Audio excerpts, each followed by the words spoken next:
നിങ്ങളുടെ വീട്ടിലൊക്കെ റംബുട്ടാൻ ഉണ്ടോ? അത് നന്നായിട്ട് പഴുത്ത് വരുന്ന സമയത്ത് ഒരു കേട് വരുന്നൊരു അവസ്ഥ ഉണ്ടോ? ഒരു ബ്ലാക്ക് ആയിട്ട് വന്നിട്ട്. എന്നാൽ ഇവിടെ അങ്ങനത്തെ ഒരു പ്രശ്നമുണ്ട് കേട്ടോ. എന്നാൽ ഇന്ന് നമ്മൾ റംബുട്ടാൻ വെച്ചിട്ടുള്ളൊരു ഐറ്റമാണ് ചെയ്തെടുക്കുന്നത്. അതുകൊണ്ട് തന്നെ നമ്മൾ നല്ല പഴുത്തതല്ല എടുത്തേക്കുന്നത്, ഒന്ന് മൂത്ത് വരുന്നതാണ് കേട്ടോ. മൂത്ത് വരുന്നതെന്ന് പറഞ്ഞാൽ ചെറിയൊരു മധുരമുണ്ട്, എന്നാലോ പച്ചയുമല്ല, ആ രീതിക്കുള്ളതാണ് എടുത്തേക്കുന്നത്. ഇതാകുമ്പോൾ കുറച്ചുകൂടെ നന്നായിരിക്കും നമ്മളിത് ചെയ്യുന്ന സമയത്ത്. അപ്പോൾ ഇന്ന് നമ്മൾ റംബുട്ടാൻ വെച്ചിട്ടുള്ള ഐറ്റമാണ് കേട്ടോ ചെയ്തെടുക്കുന്നത്. അപ്പോൾ അതിന് വേണ്ടിയിട്ട് റംബുട്ടാൻ നമുക്ക് ആദ്യം ഒന്ന് ഇതുപോലെ കട്ട് ചെയ്തെടുക്കണം. അപ്പോൾ ഇത് ഈസി ആയിട്ട് കട്ട് ചെയ്യുന്ന രീതി എല്ലാവർക്കും അറിയാമല്ലോ. ഇതുപോലെ അങ്ങ് റൗണ്ടിൽ അങ്ങ് ചെയ്ത് കൊടുത്താൽ മതി. എന്നിട്ട് ജസ്റ്റ് ഒന്ന് ട്വിസ്റ്റ് ചെയ്ത് കൊടുത്താണ്ടല്ലോ, അത് പെട്ടെന്ന് തന്നെ നമുക്ക് അതിൽ നിന്ന് എടുക്കാനായിട്ട് പറ്റും. അപ്പോൾ റംബുട്ടാനൊക്കെ നമുക്ക് ഇവിടെ ക്ലീനായി കിട്ടിയിട്ടുണ്ട്. ഇനി നമുക്കിത് എങ്ങനെയാണ് ചെയ്തെടുക്കുന്നത് നോക്കാം. ഒരു ചുവട് കട്ടിയുള്ള ഒരു പാൻ എടുക്കാം. ഇതിലേക്ക് ഒരു 1/4 കപ്പോളം നല്ലെണ്ണയാണ് കേട്ടോ ചേർത്ത് കൊടുക്കുന്നത്. ഇതിലേക്ക് ഒരു ടീസ്പൂൺ കടുക് ചേർത്ത് കൊടുക്കാം. കൂടെ തന്നെ നമ്മളിതിലേക്ക് ഉലുവയാണ് ചേർക്കുന്നത്. ഒരു 1/2 ടീസ്പൂണോളം ഉലുവയും കൂടെ ചേർത്തിട്ട് അതൊന്ന് പൊട്ടി വരുന്ന സമയത്ത് നമുക്കിതിലേക്ക് കറിവേപ്പില ഇട്ട് കൊടുക്കാം. ഇനി നമുക്കിതിലേക്ക് വെളുത്തുള്ളിയാണ് വേണ്ടത്. ഞാനിവിടെ ഇതുപോലെ ചെറുതായി കട്ട് ചെയ്തെടുത്താണ് കേട്ടോ ഇടുന്നത്. അപ്പോൾ അത് ഏകദേശം ഒരു 1.5 ടേബിൾ സ്പൂണോളം വെളുത്തുള്ളി ഉണ്ട്. അതിൻ്റെ കൂടെ തന്നെ ഇഞ്ചിയും അതുപോലെ തന്നെ അരിഞ്ഞതാണ്, അതും ഒരു 1.5 ടേബിൾ സ്പൂണോളം എടുത്തിട്ടുണ്ട്. ഞാനിതിലേക്ക് 2 പച്ചമുളകും ഇതുപോലെ തന്നെ ചെറുതായിട്ട് കട്ട് ചെയ്തതാണ് ഇട്ട് കൊടുക്കുന്നത്.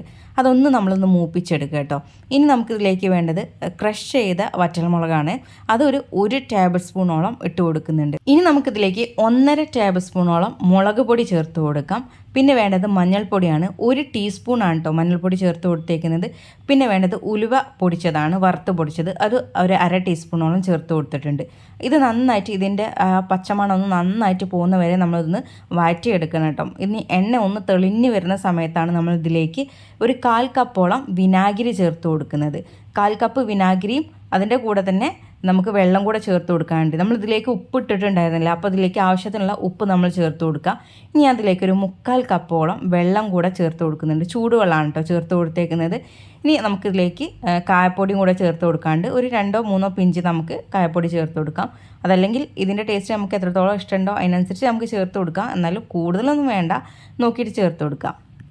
ഇനി നമുക്കിതിലേക്ക് ഒരു 1/2 ടീസ്പൂണോളം പഞ്ചസാരയോ അതല്ലെങ്കിൽ ശർക്കരയോ നിങ്ങൾക്ക് ഇതിലേക്ക് ചേർത്ത് കൊടുക്കാം കേട്ടോ. നിങ്ങളുടെ ഇഷ്ടത്തിനനുസരിച്ച് നിങ്ങൾക്ക് ചേർത്ത് കൊടുക്കാം. അത് ചേർത്ത് കൊടുത്തതിന് ശേഷം നമ്മൾ ഇത് നന്നായിട്ട് തിളച്ച് വരുമ്പോൾ അതിലേക്ക് നമ്മൾ ക്ലീൻ ചെയ്ത് വെച്ചിട്ടുണ്ടായിരുന്ന റംബുട്ടാൻ ഉണ്ടല്ലോ, അത് ഞാൻ ഇതിലേക്ക് ഇട്ട് കൊടുക്കുന്നുണ്ട്. ഏകദേശം ഒരു 30 എണ്ണം ഉണ്ട് കേട്ടോ. ഇതിൻ്റെ ഗ്രാം കണക്ക് പറയുകയാണെങ്കിൽ എനിക്ക് അറിയില്ല കേട്ടോ. ഞാൻ അതുകൊണ്ടാണ് ഒരു എണ്ണത്തിൻ്റെ കണക്ക് വെച്ചിട്ട് പറഞ്ഞത്. ഇത് നമ്മൾ ഏകദേശം ഒരു 5 മിനിറ്റോളം തിളപ്പിച്ചെടുക്കണം. അപ്പോഴാണ് അത് നന്നായിട്ടൊന്ന് സോഫ്റ്റായി വരുള്ളൂ. അപ്പോൾ നമ്മുടെ റംബുട്ടാൻ അച്ചാർ ഇവിടെ റെഡി ആയിട്ടുണ്ട് കേട്ടോ. അപ്പോൾ ഇതുപോലെ റംബുട്ടാനൊക്കെ വീട്ടിൽ പെട്ടെന്ന് കേട് വരുന്ന ഒരു അവസ്ഥയൊക്കെ വരുന്നുണ്ടെങ്കിൽ ഇങ്ങനെ നിങ്ങൾക്ക് അച്ചാറിട്ട് സൂക്ഷിക്കാവുന്നതാണ്.